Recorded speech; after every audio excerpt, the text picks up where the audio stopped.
হুজুর মসজিদে মিজানুর রহমান আজহারের নাম নিতে পারবে না তো কার নাম নিবে? তোমার বাপের নাম, তোমার 14 গোষ্ঠীর বাপের নাম নিবে এখানে? ইসলামের স্কলার আমরা দেখেছি মিজানুর রহমান আজহারের মাহফিলে মানুষের শুধু ঢল নয়, লক্ষ লক্ষ মানুষের ঢল নেমে আসতেছে। এটা আমাদের জন্য উপমা।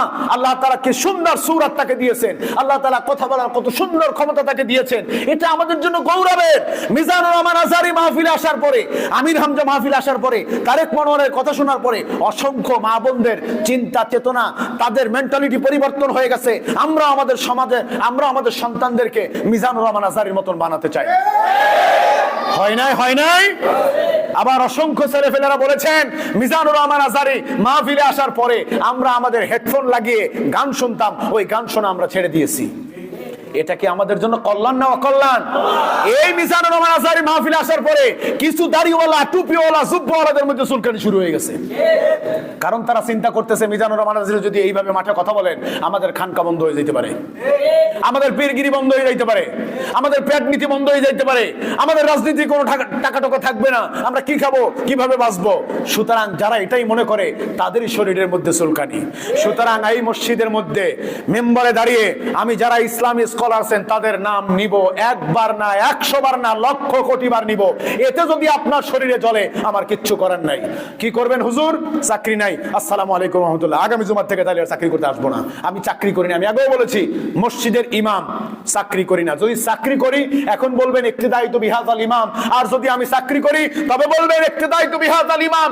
সমাজের এমন কমিটির লোক আছেন যারা নাকি মসজিদের ইমামকে ইমাম বানাতে চান না, মসজিদের গোলাম বানিয়ে রাখতে চান। গোলামের পিছনে নামাজ হবে?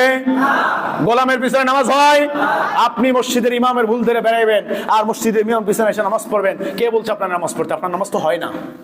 আর যে মসজিদে, আমি আবারও বলি, এখনো বলছি, যদি এই মসজিদের ম্যাক্সিমাম মুসল্লি বলে ইমামকে পছন্দ হয় না, ওই ইমামের পিছনে আপনার নামাজ পড়া জায়েজ নাই। ওই ইমামের কাজ হলো ওই স্থান ত্যাগ করে চলে যাওয়া। এটাই হলো ইসলাম। যেই মসজিদের ইমামের পিছনে অধিকাংশ মুসল্লি বলবে আমাদের কনফিউশন রয়েছে, তার ব্যাপারে আমাদের অনেক সন্দেহিতান রয়েছে, ওই ইমামের উচিত ওই জায়গা ত্যাগ করা। আবার রাসূলের হাদিস হলো, তুমি মসজিদের মেম্বারে দাঁড়িয়ে সত্য কথাগুলি বলো, হক কথাগুলি বলো, তোমার উপরে বাধা আসবে। যদি না আসে তবে আবার বলো, তারপরে যদি না আসে তারপরে আবার সত্য কথা বলো। তৃতীয়বার সত্য কথা বলার পরে যদি তোমার বিরুদ্ধে কোনো কথা না আসে, যদি তোমার বিরুদ্ধে কোনো লোক না দাঁড়ায়, মনে করবা তোমার সত্য বলা হচ্ছে না, তুমি স্থান ত্যাগ করো, স্থান ত্যাগ করো। সুতরাং সত্য বলা আমাদের দায়িত্ব। মিজানুর রহমান আজহারি, তার ব্যাপারে উদাহরণ আমরা দিতে পারি, এজন্যই দিতে পারি এখন তিনি বর্তমান যুবকদের আইডল। এজন্যই বলতে পারি এখন বর্তমানে ইসলামের বর্তমান যুগের আইডল মিজানুর রহমান আজহারি। সুতরাং এই ইসলামী স্কলারদের নাম নিব, তাতে আপনার শরীর জ্বললে জ্বলতে পারে, না জ্বললে না জ্বলতে পারে, ওতে আমার কিছু আসে যায় না। কথা কি বুঝতে পেরেছেন? আবারও বললাম, এখানে রাগ করবেন না, যদি কথা বলার থাকে আপনি আমাকে পরে বলবেন। আল্লাহ তাআলা বললেন, খবরদার ইসলামকে খেলতামাশার বস্তু বানিও না। ইসলাম মসজিদেও যেভাবে মানবে, বাহিরেও সেভাবে মানবে। ব্যবসা করতে যাই, মিলাদ পড়িয়ে ব্যবসা শুরু করি, আবার ব্যবসার মধ্যে ঘুষ দিয়ে ব্যবসার মধ্যে সুদের অংশ ঢুকিয়ে দেই। এটা ইসলামের সাথে বাহানা ছাড়া আর কিচ্ছু নয়। এই বাংলাদেশে সিনেমা হল উদ্বোধন হয়, সেখানে আবার মিলাদও পড়ানো হয়। দেখছেন আপনারা? এই গত কয়েক বছর আগে সিনেমা হল উদ্বোধন করতে গেছে, সেখানে যাইয়া মিলাদ শরীফ পড়া, দোয়া পড়া, তারপরে তারা সিনেমা হল উদ্বোধন করছে। এটা কি ইসলামের সাথে ঠাট্টা নয়? ঠাট্টা নয়? সিনেমা হল বানায় যারা, চরিত্র বানায়। কয়েকদিন আগে দেখলাম একটা ফিল্ম রিলিজ হবে, সেখানে হুজুরদেরকে দাওয়াত দিয়েছেন, হুজুর এই ফিল্মটা যাতে আমরা বহু পরিমাণ ভিউ পাই, আমরা যাতে বহু দর্শনার্থী পাই, একটু দোয়া করব। আমার আগামী দিন কি বলে এই ফিল্ম রিলিজ হবে, একটু দোয়া করেন। অনেক হুজুররা গিয়ে সেখানেও দোয়া করেছেন। আমি ওই হুজুরদেরকে হুজুর মনে করি না, ওদেরকে মনে করি আলু, গোলালু। গোলালু যেমন তরকারি দিয়ে ভাজি করে খাওয়া যায়, রান্না করেও খাওয়া যায়, ডাউলের মধ্যে দিয়েও খাওয়া যায়, বর্তমানেও খাওয়া যায়। এই হুজুর আসলে হুজুর না, গোলালু মার্কা হুজুর। আওয়ামী লীগ আসলেও মেলে, বিএনপি আসলেও মেলে, খানকায় মেলে, শরকিয়াতের সাথে মেলে, সব জায়গায় মেলে। এই হুজুর যতদিন পর্যন্ত বাংলাদেশে থাকবে, বাংলাদেশের মধ্যে ইসলাম কায়েম হবে না। সুতরাং এদের বিরুদ্ধে প্রতিরোধ গড়ে তোলা দরকার, যারা আলু মার্কা হুজুর রয়েছে। আমার ভাইরা, ইসলাম যেখানে নাই সেখানে আমি থাকতে পারি না, পারি? ইসলাম যেখানে নাই মুসলমানের সেখানে কোনো সম্পর্ক থাকতে পারে না। আমি কথা বলি ঠিকই, আমি একবার না 100 বার নাম তুলি। আমি শুধুমাত্র আওয়ামী লীগের নাম বলি না, বিএনপির নামও বলি না, আমি কিন্তু জামাতের নামও বলি। আজকে জামাত ইসলাম বাংলাদেশে দাওয়াত দিয়ে বেড়াচ্ছে, তোমরা যদি ইসলামের বিরুদ্ধে কোনো কাজ করো, ইসলাম বহির্ভূত কোনো কাজ করো, তোমাদের মতন জামাত ইসলামকে মুসলমানদের ছুঁড়ে ফেলে দিতে মুহূর্ত সময় লাগবে না। ঠিক কিনা? আমরা কোনো দলের পূজা করি না। ইসলাম আছে যেখানে আমরা আছি, ইসলাম নাই যেখানে আমরা নাই সেখানে। আল্লাহ তাআলা বলেন, খবরদার বাহানা করবা না, মসজিদে একটা বাহিরে একটা, এটা খেল তামাশা ছাড়া আর কিচ্ছু নয়। লাইবান, খেলার ছলে ইসলাম মানবা, এটা হবে না। নামাজ পড়তে গেছো, মসজিদে গেছো, টুপিটা মাথায় দিছো, নামাজ পড়া শেষ, ঝাড়া দিয়া সুন্দর করে প্যান্টের পিছনের পকেটে ঢুকাই নিছো, এটা কোন ধরনের ইসলাম?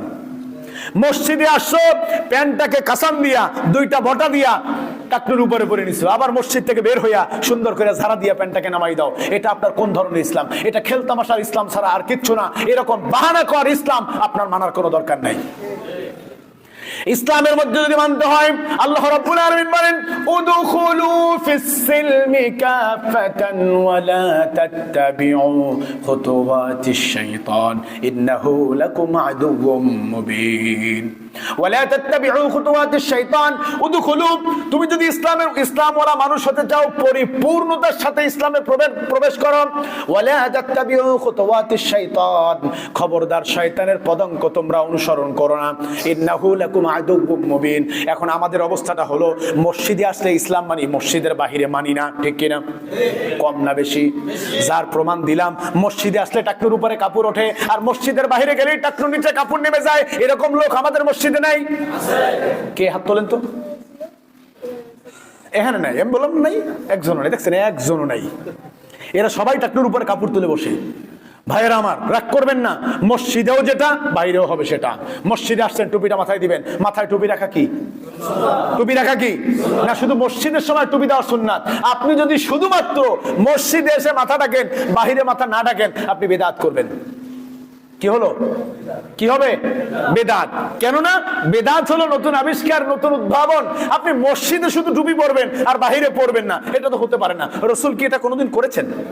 পেয়েছেন আপনারা? কোনোদিন করেন নাই। ওয়াগররতুহুমুল হায়াতুদ দুনিয়া, তারা দুনিয়ার জীবনকে একবারে অথল তলদেশে ডুবিয়ে দিয়েছে। দুনিয়ার জীবনটাকে তারা ধোকার মধ্যে ফেলে দিয়েছে। এখন না পারে ফিরে আসতে, আর না পারে জীবন চালাতে। আল্লাহ তাআলা বললেন, ওয়াযাক্কির বিহি, হে নবী, যারা এরকম কাজ করতেছে, আপনার কাজ হলো তাদেরকে সতর্ক করা। কি করা? কাদেরকে?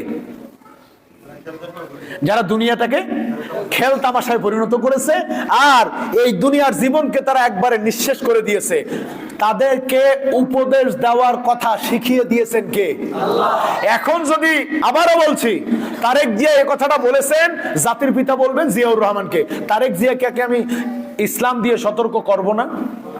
আপনি করবেন না? যদি করতেই হয়, এখন তারেক জিয়া যদি বলে, হুজুর আপনি এটা বললেন কেন, আপনি জঙ্গিবাদ, আপনি বলতে পারেন ঠিকই, তবে আপনাকে আমার কোরআন দিয়ে উপদেশ দিতে হবে। কোরআন দিয়ে উপদেশ কি? মিল্লাতে আবিকুম ইব্রাহিম। হে ভাই, আপনি শোনেন, আল্লাহ বলেছেন জাতির পিতা ইব্রাহিম, আপনি আপনার বাবারে জাতির পিতা বানাতে চেষ্টা করেন না। এ বলার দায়িত্ব কি ইমাম সাহেবের না সবার? আসতে বললেন কেন? আমার না সবার? সবাই বলবে এ কথা, প্রত্যেকটা মুসলমান বলবে। যেই ব্যক্তি বলল ফখরুল সাহেব, তার বিরুদ্ধে কথা বলা গীবত নয়, গীবত নয়, গীবত নয়।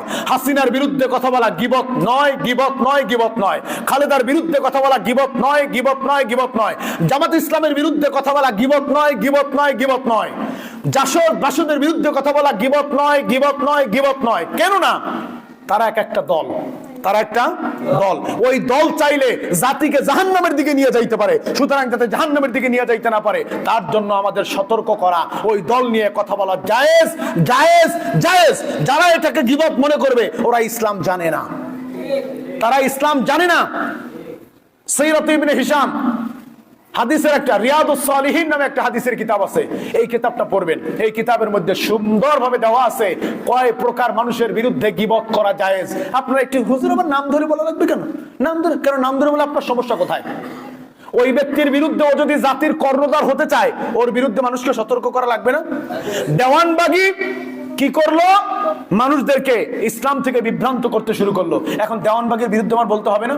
এখন যদি আমি দেওয়ানবাগের নাম নিয়ে কথা বলি, যারা দেওয়ানবাগের মুরিদ তাদের ভালো লাগবে না খারাপ লাগবে? আসতে বললেন কেন? ভালো লাগবে না খারাপ লাগবে? যদি জামাত ইসলামী কোনো খারাপ কাজ করে, অন্যায় কাজ করে, আমি যদি জামাত ইসলামের নাম নিয়ে বলি, যারা জামাত ইসলাম করে তাদের ভালো লাগবে না খারাপ লাগবে? যদি আওয়ামী লীগ কোনো খারাপ কাজ করে, তাদের নাম নিয়ে বলি, যারা আওয়ামী লীগ করে তাদের ভালো লাগবে না খারাপ লাগবে?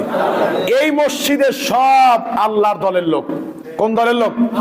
আমরা কোন দল চিনি না, কোরআন আছে যেখানে আমরা থাকবো।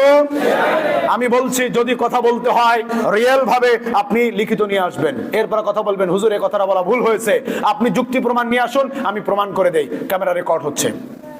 এটা শুধু এখানেই না, সারা বিশ্বে ছড়িয়ে পড়বে এই কথাটা। আমি এভাবে হিসাব করে কথা বলি, কিন্তু সমস্যাটা ভাই কি বুঝতে পারছেন? ওই যে মুসার কাহিনী বলতে গেলে যা মুসার সমস্যা, মুসাই তো লাভ দিয়ে উঠবে নাকি অন্য কেউ? মুসাই লাভ দিয়ে উঠবে। সুতরাং যার মধ্যে সমস্যাগুলো সেই লাভ দিয়ে উঠবে, এ সতর্ক করার দায়িত্ব আমাদের। আমি আর কথা বাড়াতে পারলাম না, শেষ করব।